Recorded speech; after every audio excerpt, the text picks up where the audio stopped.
কিন্তু পতিত পরাজিত বিতাড়িত ফ্যাসিস্ট চক্র জনগণের কাছ থেকে রাষ্ট্রের মালিকানা কেড়ে নিয়েছিল জনগণের সকল গণতান্ত্রিক রাজনৈতিক অধিকার। অবশেষে দীর্ঘ আন্দোলন সংগ্রামের ধারাবাহিকতায় হাজারো প্রাণের বিনিময়ে জনগণের কাছে রাষ্ট্রের মালিকানা ফিরিয়ে দেওয়ার এক মাহেন্দ্রক্ষণ আমাদের সামনে উপস্থিত। আগামী 12ই ফেব্রুয়ারি অনুষ্ঠিত হতে যাচ্ছে গণতান্ত্রিকামী জনগণের বহুল আকাঙ্ক্ষিত জাতীয় নির্বাচন। প্রিয় দেশবাসী, রাষ্ট্র, রাজনীতি এবং সরকারে জনগণের অধিকার প্রতিষ্ঠার এই শুভ সময় মহান আল্লাহর দরবারে শুকরিয়া আদায় করে আমি আপনাদের সামনে কয়েকটি কথা বলতে চাই। গণতান্ত্রিকামী জনগণের সামনে এমন একটি শুভ সময় হঠাৎ করেই আসেনি। এর জন্য বাংলাদেশ জাতীয়তাবাদী দল বিএনপি সহ গণতন্ত্রের পক্ষের সকল রাজনৈতিক দল এবং গণতান্ত্রিকামী জনগণকে দীর্ঘ 1.5 দশকেরও বেশি সময় ধরে আন্দোলন সংগ্রাম করতে হয়েছে। ফ্যাসিবাদ বিরোধী এই ধারাবাহিক আন্দোলনে হাজার হাজার মানুষকে গুম, খুন, অপহরণ করা হয়েছিল। আয়নাঘর নামক এক বর্বর বন্দিখানা যেন হয়ে উঠেছিল জ্যান্ত মানুষের কবরস্থান। শুধুমাত্র 2024 সালে ছাত্র জনতার ঐতিহাসিক গণ অভ্যুত্থানেই 14 শতাধিক মানুষকে হত্যা করা হয়েছে। আহত হয়েছেন কমপক্ষে 30,000 মানুষ। বাংলাদেশের জন্মযুদ্ধ থেকে আজ পর্যন্ত দেশে গণতন্ত্র এবং মানুষের অধিকার প্রতিষ্ঠার জন্য বিভিন্ন সময় যারা শহীদ হয়েছেন তাদের মাগফিরাত কামনা করছি। যারা আহত হয়েছেন তাদের প্রতি জানাই গভীর সহানুভূতি এবং সহমর্মিতা। হতাহতদের শোক সন্তপ্ত পরিবারের প্রতি জানাই গভীর সমবেদনা। প্রিয় দেশবাসী, 1971 সালের স্বাধীনতা অর্জনের যুদ্ধ, 1975 সালের 7ই নভেম্বরের আধিপত্যবাদ ও তাবেদার অপশক্তি বিরোধী বাংলাদেশ, 90-এর স্বৈরাচার বিরোধী আন্দোলন, শাপলা চত্বরের গণহত্যা কিংবা সর্বশেষ 2024 সালের স্বাধীনতা রক্ষার যুদ্ধ, ইতিহাসের এমন প্রতিটি বাঁকে হাজারো লক্ষ মানুষ অকাতরে জীবন দিয়েছেন। একটি প্রাণের সমাপ্তির মধ্যে দিয়ে একটি পরিবারের স্বপ্ন ও সম্ভাবনা, আশা আকাঙ্ক্ষারও মৃত্যু ঘটে। এই মানুষগুলো কেন এমন অকাতরে জীবন দিয়েছিলেন? কি ছিল তাদের চাওয়া? কোনো কিছু দিয়েই মৃত্যুর প্রতিদান হয় না। তাহলে কি এত প্রাণের বিসর্জন বৃথা হয়ে যাবে? না, অবশ্যই বৃথা যেতে দিতে পারি না। আমরা যারা এখনো আল্লাহর রহমতে বেঁচে আছি, আমাদের উচিত সকল শহীদদের আকাঙ্ক্ষিত বাংলাদেশ প্রতিষ্ঠা করা। একটি ন্যায়ভিত্তিক, মানবিক, নিরাপদ, গণতান্ত্রিক বাংলাদেশ প্রতিষ্ঠার মাধ্যমে আমরা দেশ এবং জনগণের জন্য উৎসর্গকৃত সকল প্রাণের প্রতিদান দেবার চেষ্টা করতে পারি। প্রিয় দেশবাসী, বাংলাদেশ প্রায় 20 কোটি মানুষের জনবহুল দেশ। দেশের মোট জনশক্তির অর্ধেকের বেশি নারী। জনসংখ্যার 4 কোটির বেশি তারুণ্য, 5 কোটির বেশি শিশু, 40 লাখের বেশি প্রতিবন্ধী মানুষ, কোটি কোটি শ্রমিক, কৃষক। এই সকল শ্রেণী পেশার মানুষের আকাঙ্ক্ষা বাস্তবায়ন করতে ব্যর্থ হলে শেষ পর্যন্ত খোদ রাষ্ট্রযন্ত্রই দুর্বল হয়ে পড়বে। নাগরিকদের দুর্বল রেখে রাষ্ট্র কখনোই শক্তিশালী হয়ে উঠতে পারে না। জনগণের রাজনৈতিক এবং অর্থনৈতিক ক্ষমতা নিশ্চিত করা না গেলে দেশে ডেমোক্রেসি, ডেভেলপমেন্ট কিংবা ডিসেন্ট্রালাইজেশন কোনো কিছুরই টেকসই হবে না। আমি মনে করি জনগণের রাজনৈতিক ক্ষমতায়নের পূর্ব শর্ত নাগরিকদের সরাসরি ভোটের অধিকার প্রয়োগের মাধ্যমে স্থানীয় পরিষদের মেম্বার থেকে শুরু করে জাতীয় সংসদ সদস্য পর্যন্ত প্রতিনিধি নির্বাচনের ক্ষমতা অর্জন। প্রতিটি নাগরিকের হারানো রাজনৈতিক ক্ষমতা পুনরুদ্ধারের জন্য আগামী 12ই ফেব্রুয়ারি নির্বাচন একটি বড় সুযোগ।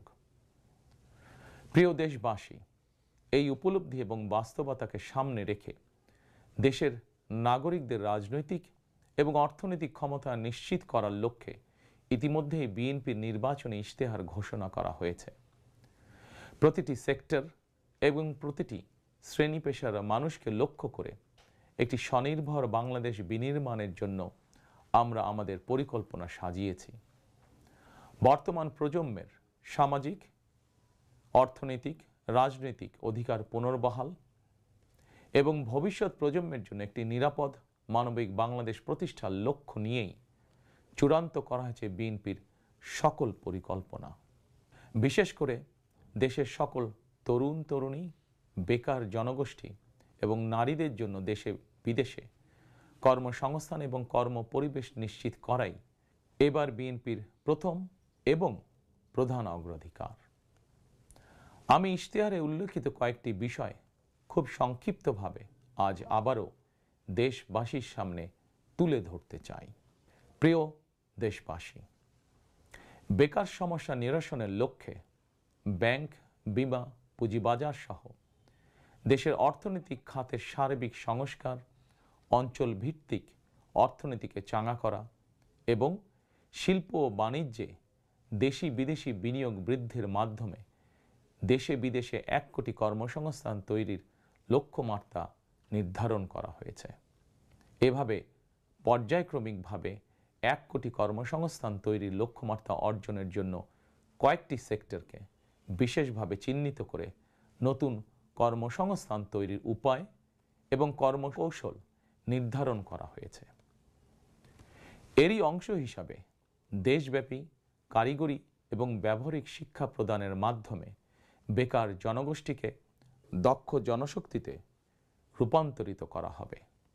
কলেজ, মাদ্রাসা, বিশ্ববিদ্যালয় বিনামূল্যে স্কিলস ডেভেলপমেন্ট, ফ্রিল্যান্সিং এবং আউটসোর্সিং প্রশিক্ষণ প্রদান করা হবে, যাতে করে বেকার যুবক কিংবা তরুণ তরুণীরা দেশে বিদেশে উচ্চ বেতনের চাকরির জন্য প্রস্তুত হয়ে সরাসরি কর্মক্ষেত্রে কর্মসংস্থানে যুক্ত হতে পারেন।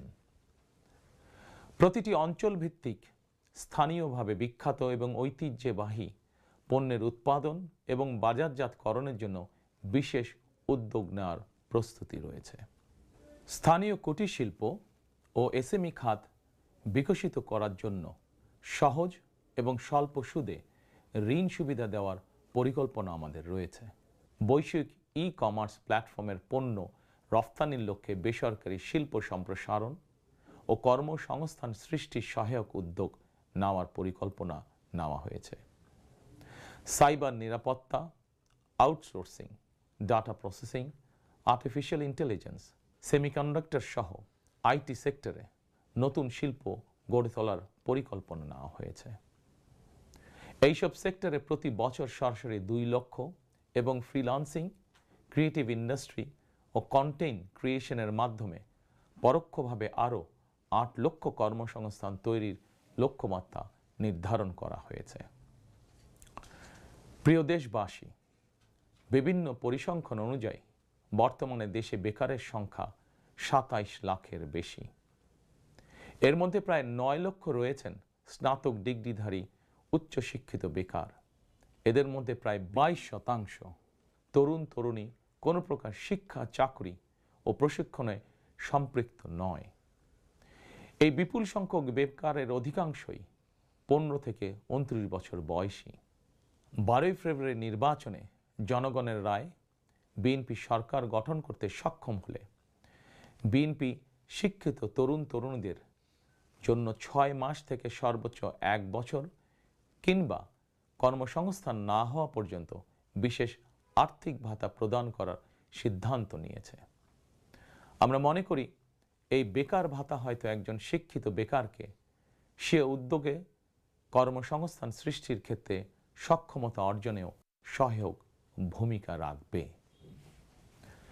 প্রিয় দেশবাসী, দেশের অর্ধেক জনশক্তির বেশি নারী শক্তিকে রাষ্ট্র, রাজনীতি, অর্থনীতির মূলধারার বাইরে রেখে দেশের অগ্রগতি সম্ভব নয়। দেশে প্রায় 4 কোটি পরিবার রয়েছে। যদি আপনারা বিএনপিকে রাষ্ট্র পরিচালনার দায়িত্ব দেন, তাহলে আমরা এবার প্রথমবারের মতন দেশে প্রতিটি পরিবারের জন্য ফ্যামিলি কার্ড ইস্যু করার চূড়ান্ত সিদ্ধান্ত নিয়েছে। পরিবারগুলোর নারী প্রধানের নামে ফ্যামিলি কার্ড ইস্যু করা হবে। তবে প্রথম পর্যায়ে অর্থনৈতিকভাবে পিছিয়ে থাকা প্রান্তিক এবং নিম্ন আয়ের পরিবারকে সুরক্ষা দিতে ফ্যামিলি কার্ডে প্রতি মাসে ২৫০০ টাকা কিংবা সমমূল্যে নিত্য প্রয়োজনীয় খাদ্য সহায়তা দেওয়া হবে। ফ্যামিলি কার্ডের মাধ্যমে আর্থিক সহযোগিতার পরিমাণ, প্রয়োজন এবং বাস্তবতার নিরিখে পর্যায়ক্রমে বাড়ানো হবে। ফ্যামিলি কার্ডটিকে আমরা নারীর অর্থনৈতিক ক্ষমতায়নের প্রতীক হিসাবে মনে করি। প্রিয় ভাই ও বোনেরা, দেশনেত্রী মরহুমা বেগম খালেদা জিয়া নারী শিক্ষার উন্নয়নে দেশে স্নাতকোত্তর পর্যন্ত বিনা বেতনে শিক্ষার সুযোগ চালু করেছিলেন। আপনারা বিএনপিকে আবারও রাষ্ট্র পরিচালনার দায়িত্ব দিলে নারীদের বিনা বেতন শিক্ষা গ্রহণের সুবিধা অব্যাহত রাখার পাশাপাশি নীতি নির্ধারণে নারীর অংশগ্রহণ ও ভূমিকা বাড়ানো হবে।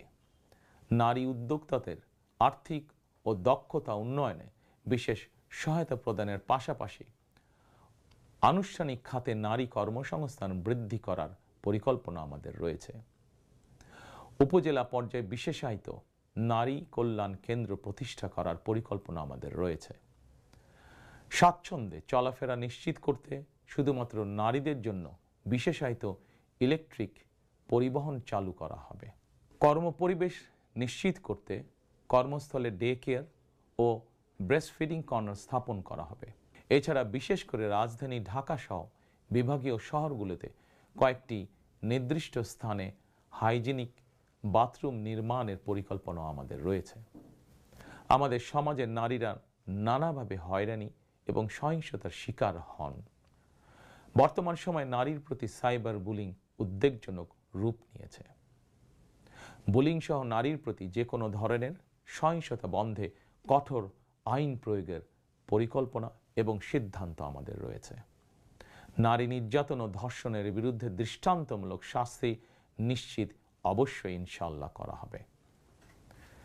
প্রিয় দেশবাসী, সময়ের সাথে সাথে অর্থনীতির নানা খাত বাড়লেও দেশের অর্থনীতি এখনো মূলত কৃষি নির্ভর।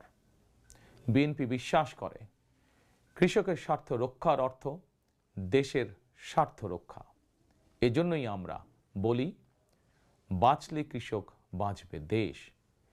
এই উপলব্ধি থেকেই আমরা কৃষকদের স্বার্থ রক্ষার জন্য কৃষকদের জন্য ফার্মার্স কার্ড ইস্যুর উদ্যোগ নিয়েছি। এই কার্ডের মাধ্যমে কৃষক একদিকে কৃষি সংক্রান্ত হালনাগাদ তথ্য পাবেন, অপরদিকে সরকারের কাছ থেকে পাবেন আর্থিক এবং অন্যান্য প্রয়োজনীয় সহযোগিতা। দেশে কোটি কোটি কৃষক শ্রমিক রয়েছেন, অধিকাংশই কর্মক্ষম। কর্মক্ষম কৃষকদের জন্য একদিকে যেরকম কর্মসংস্থান প্রয়োজন, অপরদিকে প্রয়োজন তাদের শ্রমের ন্যায্য মজুরি এবং নিরাপদ কর্মপরিবেশ। আমরা মনে করি কর্মক্ষম এই জনশক্তির শ্রমই হতে পারে বাংলাদেশকে পুনরায় স্বনির্ভর ও সমৃদ্ধ বাংলাদেশে রূপান্তরের চাবিকাঠি। এ কারণেই আমরা বলি, করব কাজ, গড়ব দেশ, সবার আগে বাংলাদেশ। তাই আমরা আমাদের কর্ম পরিকল্পনায় কৃষকদের স্বার্থ রক্ষায় সর্বাধিক গুরুত্ব দিয়েছি। প্রিয় দেশবাসী, আমাদের জনসংখ্যার একটি বিপুল অংশ স্কুল, কলেজ, মাদ্রাসা এবং বিশ্ববিদ্যালয় শিক্ষার্থী। জ্ঞান, বিজ্ঞান আর তথ্য প্রযুক্তির এই বিকাশমান বিশ্বে বাংলাদেশের কোটি কোটি শিক্ষার্থী, এইসব তরুণ তরুণীরাই বদলে দিবে আগামীর বাংলাদেশ। তবে একাডেমিক শিক্ষার স্তরের সর্বোচ্চ ধাপে পৌঁছার এই যাত্রা পথে লক্ষ লক্ষ শিক্ষার্থী কিন্তু বিভিন্ন পর্যায়ে ড্রপ আউট হয়ে যান। নানা বাস্তবতায় ড্রপ আউট হয়ে যাওয়া শিক্ষার্থীদের তালিকায় বিশ্বের যে কয়েকটি দেশ শীর্ষস্থানে রয়েছে, বাংলাদেশ তার অন্যতম। একজন শিক্ষার্থী শিক্ষা স্তরের যে কোনো পর্যায়ে ড্রপ আউট হওয়ার পর তাদেরকে যেন বেকার জীবন কাটাতে না হয়, সেজন্য হাই স্কুল পর্যায় থেকে আমরা শিক্ষা কারিকুলামে কারিগরি এবং ব্যবহারিক অর্থাৎ টেকনিক্যাল এবং ভোকেশনাল শিক্ষাকে আবশ্যকীয় করার প্রস্তুতি এবং পরিকল্পনা নিয়ে রেখেছি। একই সঙ্গে দেশের জনশক্তিকে জনসম্পদে রূপান্তর করতে বাংলা এবং ইংরেজির পাশাপাশি হাই স্কুল পর্যায় থেকে সিলেবাসে তৃতীয় আরেকটি ভাষা শিক্ষার ব্যবস্থা রাখার সিদ্ধান্ত এবং পরিকল্পনা আমরা গ্রহণ করেছি। আমরা মনে করি একজন ব্যক্তির একাধিক ভাষা জ্ঞান থাকলে বিশ্বের যে কোনো দেশেই কর্মসংস্থানের অভাব হবে না। বৈশ্বিক চ্যালেঞ্জ মোকাবেলা করে একজন শিক্ষার্থী যাতে যোগ্যতম হিসেবে এগিয়ে যেতে পারেন সেই চিন্তাকে সামনে রেখেই আমরা শিক্ষা বিশেষজ্ঞদের গবেষণা এবং সুপারিশের ভিত্তিতে শিক্ষা কারিকুলাম পরিমার্জনের পরিকল্পনাও চূড়ান্ত করেছি। আমরা শিক্ষা কারিকুলাম এমনভাবে ঢেলে সাজানোর প্রস্তুতি নিয়েছি যাতে সকল শিক্ষার্থী শিক্ষা স্তরের প্রতিটি ধাপে একাডেমিক জ্ঞানের পাশাপাশি একটি বিশেষ কারিগরি ব্যবহারিক শিক্ষার দক্ষতাও অর্জন করতে সক্ষম হন। প্রিয় দেশবাসী, আমরা রিজিকে বিশ্বাস করি এবং সাধারণত আমরা রিজিক বলতে খাওয়া দাওয়া কিংবা অর্থ সম্পদকে বুঝি। তবে ধর্মীয় দৃষ্টিতে রিজিকের একাধিক স্তর রয়েছে। সবচেয়ে গুরুত্বপূর্ণ একটি স্তর হচ্ছে মানুষের শারীরিক ও মানসিক সুস্থতা। শারীরিক ও মানসিক সুস্থতার জন্য আমরা জনগণের স্বাস্থ্য সেবা নিশ্চিত করার কার্যকর উদ্যোগ এবং পরিকল্পনা গ্রহণ করেছি। জনগণের দৌড়গোড়ায় চিকিৎসা সেবা পৌঁছে দিতে prevention is better then cure অর্থাৎ প্রতিকারের চেয়ে প্রতিরোধী উত্তম, আমরা এই নীতিতে প্রবর্তন করতে চাই। এই লক্ষ্যে আমরা প্রাথমিক স্বাস্থ্য ও চিকিৎসা কোর্স সম্পন্ন করিয়ে সারা দেশে 1 লক্ষ হেলথ কেয়ার নিয়োগ দেওয়ার পরিকল্পনা গ্রহণ করেছি। নিয়োগ পাওয়া হেলথ কেয়ারদের শতকরা 80% হবেন নারী সদস্য। প্রতিটি ইউনিয়ন পর্যায়ে নিয়োগ পাওয়া হেলথ কেয়ারগণ মানুষের দৌড়গোড়ায় যাবেন এবং তাদেরকে প্রাথমিক চিকিৎসা ও পরামর্শ দেবেন। আমরা মনে করি কোনো রোগ প্রতিরোধের ব্যাপারে প্রাথমিক পর্যায়ে সঠিক পরামর্শ পেলে অনেক রোগী শুরুতেই নিরাময় করা সম্ভব হয়ে ওঠে। প্রিয় দেশবাসী, বিজ্ঞান ও তথ্য প্রযুক্তির বর্তমান বিশ্ব আরও এক ধাপ এগিয়ে এখন কৃত্রিম বুদ্ধিমত্তার যুগে প্রবেশ করেছে। চাইলেও কারো পক্ষে এর প্রভাব থেকে মুক্ত থাকা সম্ভব নয়। রাজনীতি, রাষ্ট্রনীতি, অর্থনীতি সবকিছুই এখন তথ্য প্রযুক্তিকে ঘিরেই আবর্তিত হচ্ছে। সুতরাং তথ্য প্রযুক্তির বিশ্ব শাসন করার মতন মেধা, যোগ্যতা, জ্ঞানে, বিজ্ঞানে আমাদের তরুণ সমাজ সমৃদ্ধ না হতে পারলে ভবিষ্যতের চ্যালেঞ্জ মোকাবেলা আমাদের পক্ষে অসম্ভব হয়ে পড়বে। এই চ্যালেঞ্জ মোকাবেলায় রাষ্ট্রীয় নীতি কী হবে, বিএনপি ইতিমধ্যেই সেই সব কার্যক্রম চূড়ান্ত করেছে। আইসিটিকে দেশের অন্যতম থ্রাস্ট সেক্টর হিসেবে চিহ্নিত করে ফ্রিল্যান্সিং এবং আউটসোর্সিং সহ তথ্য প্রযুক্তি খাতকে রাষ্ট্রীয়ভাবে সহযোগিতা করার নীতিমালা চূড়ান্ত করেছে বিএনপি। প্রিয় দেশবাসী, আপনারা জানেন সকল বাধা উপেক্ষা করে 2023 সালে ফ্যাসিবাদী শাসন আমলেই বিএনপি রাষ্ট্র মেরামতের 31 দফা উপস্থাপন করেছিল।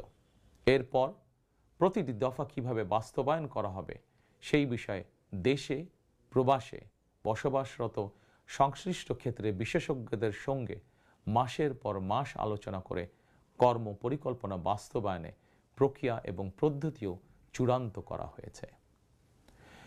প্রতিটি দফা বাস্তবায়নে ব্যয় নির্বাহের খাতও যথাযথভাবে চূড়ান্ত করা হয়েছে।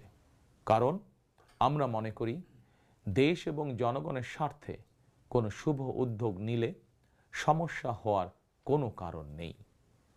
বেগম খালেদা জিয়া রাষ্ট্রের টাকা দিয়েই বিনামূল্যে নারী শিক্ষার সুযোগ করে দিয়েছিলেন। প্রিয় দেশবাসী, আপনারা জানেন ফ্যাসিবাদের শাসন আমলে প্রতি বছর দেশ থেকে $16 বিলিয়ন পাচার করে দেওয়া হতো। এভাবে দুর্নীতি এবং টাকা পাচার আর অপচয় রোধ করা গেলে ফ্যামিলি কার্ড, ফার্মার্স কার্ড কিংবা বেকার ভাতা প্রদানের মতন ইতিবাচক উদ্যোগগুলো বাস্তবায়নের জন্য অর্থের সংকুলন অসম্ভব নয়। শুধু রাজনৈতিক সদিচ্ছার প্রয়োজন। জনস্বার্থে প্রতিশ্রুতি পূরণের রাজনৈতিক সদিচ্ছা বিএনপির রয়েছে। প্রিয় দেশবাসী, আমাদের সকল ওয়াদা বাস্তবায়নের জন্য আপনাদের দোয়া, সমর্থন, সহযোগিতা এবং ভোট চাই। প্রিয় দেশবাসী, জনগণ রাষ্ট্রের মালিক। জনগণ রাষ্ট্রের মালিক হলে রাষ্ট্রের সুযোগ সুবিধাও ভোগ করা জনগণের অধিকার। কিন্তু ফ্যাসিবাদ আমলে সকল সুযোগ সুবিধা সম্পদ জনগণের পরিবর্তে মাফিয়া সিন্ডিকেটের হাতে কুক্ষিগত ছিল। সুতরাং এবারের নির্বাচনের মাধ্যমে বিএনপি শুধু রাষ্ট্রের মালিকানাই নয়, জনগণ যাতে ন্যায্যভাবে রাষ্ট্রীয় সুযোগ ও সুবিধাও ভোগ করতে পারেন, বিএনপি সেটিকেও ইনশাল্লাহ নিশ্চিত করতে চায়। প্রিয় দেশবাসী, সমাজের প্রতিটি শ্রেণী পেশার মানুষের প্রতি লক্ষ্য রেখেই আমরা আমাদের আগামীর বাংলাদেশ গড়ার পরিকল্পনা সাজিয়েছি। আমাদের এই পরিকল্পনা থেকে সমাজের কোনো অংশই বাদ যায়নি। দেশে প্রতিবন্ধী প্রায় 40 লক্ষ মানুষের কল্যাণ নিয়েও আমাদের পরিকল্পনা রয়েছে। আমরা মনে করি প্রতিবন্ধী মানুষদের প্রতি শুধু পরিবার নয়, রাষ্ট্রেরও বিশেষ দায়িত্ব রয়েছে। আমরা সেই দায়িত্ব যথাযথভাবে পালন করতে চাই। বাংলাদেশে প্রায় 2 লক্ষ মসজিদ রয়েছে। এই মসজিদের কয়েক লক্ষ খতিব, ইমাম, মুয়াজ্জিম সাহেব রয়েছেন। জন্ম থেকে মৃত্যু পর্যন্ত এই মানুষগুলোর সঙ্গে আমাদের রয়েছে ধর্মীয়, সামাজিক, আত্মিক এবং আধ্যাত্মিক সম্পর্ক। এদের অনেকেই আর্থিকভাবে পিছিয়ে রয়েছেন। জনগণের রায় বিএনপি রাষ্ট্র পরিচালনার সুযোগ পেলে দেশের ইমাম, খতিব, মুয়াজ্জিম এবং একইভাবে অন্য সকল ধর্মের ধর্মীয় গুরুদের জন্য রাষ্ট্রীয়ভাবে আর্থিক সহযোগিতা ইনশাল্লাহ আমরা নিশ্চিত করতে চাই। প্রিয় দেশবাসী, পতিত, পরাজিত ও বিতাড়িত ফ্যাসিবাদ অপশক্তি দেশের সকল সাংবিধানিক এবং বিধিবদ্ধ প্রতিষ্ঠানগুলোকে অকার্যকর করে দিয়েছিল। প্রশাসনকে চূড়ান্ত রকমের দলীয়করণ করে ফেলেছিল। প্রশাসন পরিচালনায় বিএনপির নীতি হবে প্রতিটি সাংবিধানিক প্রতিষ্ঠান চলবে সাংবিধানিক নিয়মে। শাসন প্রশাসনকে দলীয়করণ নয়। প্রশাসনে নিয়োগ কিংবা পদোন্নতি হবে মেধা এবং যোগ্যতার ভিত্তিতে। জনপ্রশাসন সঠিক ভিত্তির উপর প্রতিষ্ঠিত হতে না পারলে আমাদের কোনো উদ্যোগেরই সুফল মিলবে না। আমরা ইতিমধ্যেই জনগণের সামনে উপস্থাপিত আমাদের দলীয় ইশতেহারে বলেছি, জনগণের রায় বিএনপি রাষ্ট্র পরিচালনার দায়িত্ব পেলে সরকারি কর্মকর্তা এবং কর্মচারীদের জন্য যথাসময়ে জাতীয় পে স্কেল ঘোষণা এবং বাস্তবায়ন করা হবে। প্রিয় দেশবাসী, বিশ্বের বিভিন্ন দেশে প্রায় 1.5 কোটি প্রবাসী বাংলাদেশির বসবাস। প্রবাসীরা অনেকেই বাংলাদেশে তাদের প্রিয় পরিবার পরিজন ছেড়ে বিশ্বের বিভিন্ন দেশে বসবাস করেন। বৈদেশিক আয়ের ক্ষেত্রে বাংলাদেশে গার্মেন্টস সেক্টরের পরই প্রবাসী বাংলাদেশিদের অবদান। কিন্তু দেশে প্রবাসীদের সুযোগ সুবিধা, সম্মান এবং মূল্যায়নের ক্ষেত্রে তাদের অভিযোগ দীর্ঘদিনের। দেশে বিদেশে প্রবাসীদের সম্মান, সুযোগ সুবিধা, সুরক্ষা, অধিকার নিশ্চিত করার লক্ষ্যে এবার আমরা প্রবাসী কার্ড প্রবর্তনের পরিকল্পনা গ্রহণ করেছি। এই কার্ডের মাধ্যমে দেশে প্রবাসীদের অর্থনৈতিক বিনিয়োগ সুরক্ষা এবং বিমানবন্দরে তাদের হয়রানি বন্ধ সহ কয়েকটি সুবিধা বিদ্যমান থাকবে ইনশাআল্লাহ।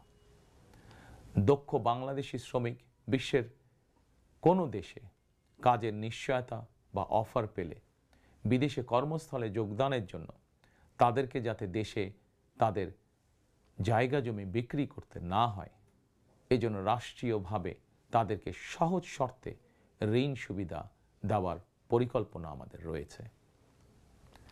প্রিয় দেশবাসী, বাংলাদেশের 90% বেশি মানুষ মুসলমান। মহান আল্লাহর দরবারে আমাদের সকলের একটাই প্রার্থনা, রব্বানা আতিনা ফিদ দুনিয়া হাসানাতান ওয়া ফিল আখিরাতি হাসানাতান ওয়া কিনা আযাবান নার। হে আল্লাহ, আমাদেরকে দুনিয়াতে কল্যাণ দাও, আখিরাতে কল্যাণ দাও, দোজখের আগুন থেকে বাঁচাও। শহীদ প্রেসিডেন্ট জিয়াউর রহমান সংবিধানে সর্বশক্তিমান আল্লাহর উপরে পূর্ণ আস্থা ও বিশ্বাস, এই কথাটি সন্নিবেশিত করেছিলেন। কিন্তু তাবেদার সরকার সংবিধান থেকে এই কথাটি বাদ দিয়েছিল। আল্লাহর রহমতে আগামী 12ই ফেব্রুয়ারি নির্বাচনে জনগণের রায় বিএনপি পুনরায় রাষ্ট্র পরিচালনার দায়িত্ব পেলে সর্বশক্তিমান আল্লাহর উপর পূর্ণ আস্থা ও বিশ্বাস, এই কথাটি সংবিধানে পুনরায় সন্নিবেশিত করা হবে ইনশাআল্লাহ। প্রিয় দেশবাসী, আমাদের এই ধর্মীয় বিশ্বাস এবং মূল্যবোধের বিরুদ্ধে বিভিন্ন সময় সামাজিক রাজনৈতিক আগ্রাসন চালানোর অপচেষ্টা হয়েছিল। অপরদিকে দেশ বরেণ্য অনেক আলেম ওলেমা সোচ্চার কণ্ঠে বলেছেন, কেউ কেউ স্রেফ দলীয় স্বার্থ হাসিলের জন্য ধর্মের অপব্যাখ্যা করে বিশ্বাসী মুসলমানদেরকে বিভ্রান্ত করারও অপচেষ্টা চালাচ্ছে। সুতরাং সকল বিশ্বাসীদের প্রতি আহ্বান, কেউ যেন বিশ্বাসী মুসলমানদেরকে বিভ্রান্ত করতে না পারে, সেই ব্যাপারে আমাদের সকলকে সতর্ক থাকতে হবে। বিএনপি এমন একটি নিরাপদ বাংলাদেশ গড়তে চায় যেখানে মুসলমান, হিন্দু, বৌদ্ধ, খ্রিস্টান, বিশ্বাসী, অবিশ্বাসী কিংবা সংশয়বাদী, পাহাড়ে কিংবা সমতলে বসবাসকারী প্রতিটি নাগরিক নিরাপদ থাকবে। 1971 সালের স্বাধীনতা যুদ্ধ সময় কে কোন ধর্মের এটি কোনো জিজ্ঞাসা ছিল না। 2024 সালের স্বাধীনতা রক্ষার যুদ্ধেও কে কোন ধর্মের, কার কি ধর্মীয় পরিচয়, এটি কোনো জিজ্ঞাসা ছিল না। আমরা মনে করি ধর্ম যার যার, রাষ্ট্র সবার। প্রতিটি ধর্মের মানুষ নিজ নিজ ধর্মীয় বিশ্বাস এবং রীতি অনুযায়ী যার যার ধর্ম পালন করবেন। এটি একটি আধুনিক সভ্য সমাজের রীতি। সকল নাগরিকের শান্তি এবং নিরাপত্তা নিশ্চিত করা রাষ্ট্রের দায়িত্ব। ধর্ম যার যার, নিরাপত্তা পাবার অধিকার সবার। প্রিয় দেশবাসী, দেশের গত 55 বছরের ইতিহাসে এটি বারবার প্রমাণিত হয়েছে, দেশের গণতান্ত্রিকামী জনগণ তাদের স্বাধীনতা হরণকারী স্বৈরাচার, ধর্মীয় চরমপন্থা কিংবা উগ্রবাদ কোনোটিকেই পছন্দ করে না। নিজ নিজ ধর্মীয় বিশ্বাস এবং সংস্কৃতি বজায় রেখেই যাতে আমরা সকলে মিলেমিশে একটি নিরাপদ বাংলাদেশ গড়তে পারি, এ লক্ষ্যেই স্বাধীনতার ঘোষকের যুগান্তকারী রাজনৈতিক দর্শন ছিল বাংলাদেশি জাতীয়তাবাদ। দল, মত, ধর্ম, বর্ণ নির্বিশেষে এই বাংলাদেশ আমাদের সবার। আমরা সবাই বাংলাদেশী। প্রিয় দেশবাসী, দেশের জনগণের সমর্থনে বিএনপি অতীতে বহুবার রাষ্ট্র পরিচালনার সুযোগ পেয়েছে। স্বাধীনতার ঘোষক জিয়াউর রহমান রাষ্ট্র পরিচালনার দায়িত্ব পেয়ে দেশকে স্বনির্ভর বাংলাদেশ হিসাবে গড়ে তুলেছিলেন। বাংলাদেশের স্বার্থের পক্ষে থাকার কারণেই তাকে শাহাদাত বরণ করতে হয়েছে। আমার মা মরহুমা বেগম খালেদা জিয়া, যাকে বাংলাদেশের জনগণ অর্থাৎ আপনারাই দেশনেত্রী উপাধি দিয়েছিলেন, তিনি কখনোই আপনাদের সম্মানের অমর্যাদা করেননি। জীবনের শেষ বয়সে এসেও তিনি জেল জুলুম বরণ করেছেন, কিন্তু বাংলাদেশের স্বার্থের সঙ্গে আপোষ করেননি। সন্তান হিসাবে আমি জানি তার কাছে অনেক প্রস্তাব এসেছিল। তিনি চাইলেই সেই প্রস্তাব গ্রহণ করে জেল জুলুম এড়িয়ে বিদেশে চলে যেতে পারতেন, কিন্তু তার হৃদয় জুড়ে ছিল বাংলাদেশ। দেশের স্বাধীনতাপ্রিয় গণতান্ত্রিকামী জনগণের বিশ্বাস ছিল খালেদা জিয়া জালিমের কারাগারে থাকলেও তিনি তাবেদার অপশক্তির ভয়ের কারণ। খালেদা জিয়াও জনগণের বিশ্বাস এবং ভালোবাসার মর্যাদা দিয়েছিলেন। তিনি দেশেই থেকেছিলেন শেষ দিন পর্যন্ত। প্রিয় দেশবাসী, ফ্যাসিবাদ মুক্ত বাংলাদেশে আপসীন নেত্রী বেগম খালেদা জিয়া দেশে পুনরায় গণতন্ত্রকে প্রাতিষ্ঠানিক রূপ দিতে চেয়েছিলেন, জনগণের অধিকার প্রতিষ্ঠা করতে চেয়েছিলেন। দেশের স্বাধীনতা প্রিয় গণতান্ত্রিকামী জনগণের সামনে খালেদা জিয়ার আকাঙ্ক্ষা পূরণের সেই সময় উপস্থিত। আগামী 12ই ফেব্রুয়ারি রাষ্ট্র ও সরকারের জনগণের অধিকার প্রতিষ্ঠার দিন। দেশনেত্রী খালেদা জিয়া জনগণের চূড়ান্ত বিজয় দেখে যেতে পারেননি।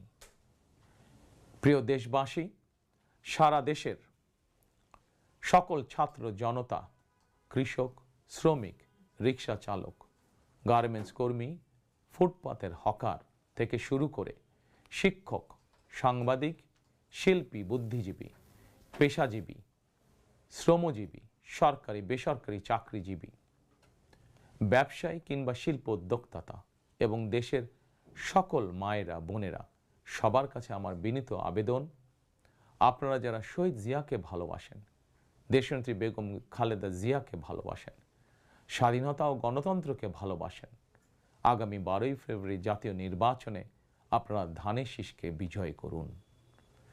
ধানের শীষের বিজয়ের অর্থ বাংলাদেশের বিজয়। ধানের শীষের বিজয়ের অর্থ স্বাধীন, সার্বভৌম, তাবেদার মুক্ত বাংলাদেশ। প্রিয় দেশবাসী, শহীদ জিয়া আর দেশনেত্রী বেগম খালেদা জিয়ার সাফল্য যাত্রা অব্যাহত রাখতে আমি আমার দলের নেতাকর্মীদেরকে সঙ্গে নিয়ে বিএনপির রাজনৈতিক, সামাজিক, অর্থনৈতিক কর্মসূচিগুলো বাস্তবায়নের জন্য দীর্ঘদিন থেকে হাতে কলমে প্রস্তুতি নিয়েছি। 2001 সালে যখন আপনাদের সমর্থনে বিএনপি রাষ্ট্র পরিচালনার দায়িত্ব পালন করেছিল, আমি তখন সরকারের অংশ হইনি। তবে বিএনপির একজন কর্মী হিসাবে সারা দেশে প্রতিটি জেলা, উপজেলা, গ্রাম, নগর, বন্দরে ঘুরেছি। আপনাদের স্থানীয় সমস্যাগুলো, সম্ভাবনাগুলো জানার, বোঝার চেষ্টা করেছি। পরিস্থিতির কারণে বিদেশে থাকতে বাধ্য হলেও হৃদয়, মন, সত্তা জুড়ে ছিল বাংলাদেশ, বাংলাদেশের জনগণ। আমি তাই বিদেশে অবস্থানকালীন সময়েও দেশের প্রতিটি এলাকায় আপনাদের সঙ্গে যোগাযোগ রাখার চেষ্টা করেছি। বিদেশ থেকে দেশে ফিরেও আমি আবারও এই স্বল্প সময় যতটুকু সম্ভব আপনাদের কাছে ছুটে গিয়েছি। আমি আপনাদের ভালোবাসা পেয়েছি, বিএনপির প্রতি আপনাদের আবেগ এবং ভালোবাসা উপলব্ধি করেছি। প্রিয় দেশবাসী, 12ই ফেব্রুয়ারি বিএনপির প্রতি আবারও আপনাদের ভালোবাসা প্রকাশের দিন। অতীতে আপনাদের সমর্থনে বিএনপি একাধিকবার রাষ্ট্র পরিচালনার দায়িত্ব পালন করেছে। দেশ পরিচালনা করতে গিয়ে সেই সময় কোনো কোনো ক্ষেত্রে হয়তো আমাদের অনিচ্ছাকৃত কিছু ভুল ত্রুটি হয়েছে। সেজন্য আমি দেশবাসীর কাছে আন্তরিকভাবে দুঃখ প্রকাশ করছি। অতীতের ভুল থেকে শিক্ষা নিয়ে অর্জনগুলোকে অবলম্বন করে বর্তমান এবং ভবিষ্যৎ প্রজন্মের জন্য একটি নিরাপদ বাংলাদেশ গঠনের জন্য আগামী 12ই ফেব্রুয়ারি জাতীয় নির্বাচনে আবারও আমি আপনাদের সমর্থন চাই। আমি দেশ এবং জনগণের জন্য, আপনার এবং আপনার পরিবারের সদস্যদের জন্য যেসব পরিকল্পনা গ্রহণ করেছি, প্রতিটি পরিকল্পনা বাস্তবায়নের জন্য ধানের শীষে আপনাদের সমর্থন এবং আপনাদের ভোট চাই।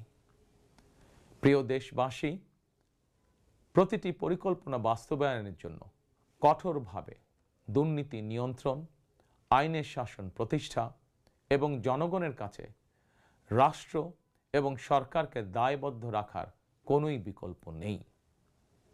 রাষ্ট্র পরিচালনায় আপনাদের সমর্থন পেলে দেশের আগামী দিনের সরকার হবে জনগণের কাছে দায়বদ্ধ। দেশে দুর্নীতি নিয়ন্ত্রণে যতটা কঠোর হওয়া যায়, বিএনপি সরকার ইনশাল্লাহ ততটাই কঠোর হবে। দেশে পুনরায় আইনের শাসন প্রতিষ্ঠিত হবে ইনশাআল্লাহ। দেশবাসীর কাছে এটি আমার অঙ্গীকার, বিএনপির অঙ্গীকার। আপনাদের কাছে আমার অঙ্গীকারের কারণ আপনারাই বিএনপির সকল রাজনৈতিক ক্ষমতার উৎস। প্রিয় দেশবাসী, ফ্যাসিবাদ আমলে 2024 সালের 7ই জানুয়ারি তথাকথিত দামি নির্বাচনে আমি আপনাদের প্রতি আহ্বান জানিয়ে বলেছিলাম, 7ই জানুয়ারি সারাদিন পরিবারকে সময় দিন। বর্তমানে ফ্যাসিবাদ মুক্ত বাংলাদেশে অনুষ্ঠিত জাতীয় নির্বাচনে এবার দেশবাসীর প্রতি আমার আহ্বান, আপনাদের প্রতি আমার বিনীত আবেদন, 12ই ফেব্রুয়ারি সারাদিন ধানের শীষে ভোট দিন। তারুণ্যের প্রথম ভোট ধানের শীষের জন্য হোক। প্রিয় দেশবাসী, গণতন্ত্রকামী প্রিয় ভাই ও বোনেরা, 12ই ফেব্রুয়ারি আপনারা ধানের শীষের প্রার্থীদের দায়িত্ব নিন। 13 তারিখ থেকে আপনাদের নির্বাচিত এমপিরা আপনাদের দায়িত্ব নেবে। নির্বাচিত প্রতিনিধিরা আপনাদের দায়িত্ব ঠিক মতন পালন করছে কিনা সেটি নিশ্চিত করার দায়িত্ব আমি নেব ইনশাআল্লাহ। 12ই ফেব্রুয়ারি যদি আপনাদের সমর্থন পাই, তাহলে রাষ্ট্র পরিচালনায় বিএনপির মূল মন্ত্র থাকবে মহানবীর মহান আদর্শ, ন্যায়পরায়ণতা। 12ই ফেব্রুয়ারি জনগণের বাংলাদেশে জনগণের অধিকার প্রতিষ্ঠার এই দিনে আমি আল্লাহর দরবারে ধানের শীষের বিজয় কামনা করে আমার বক্তব্য শেষ করছি। 12ই ফেব্রুয়ারি সারাদিন ধানের শীষে ভোট দিন। আল্লাহ হাফেজ।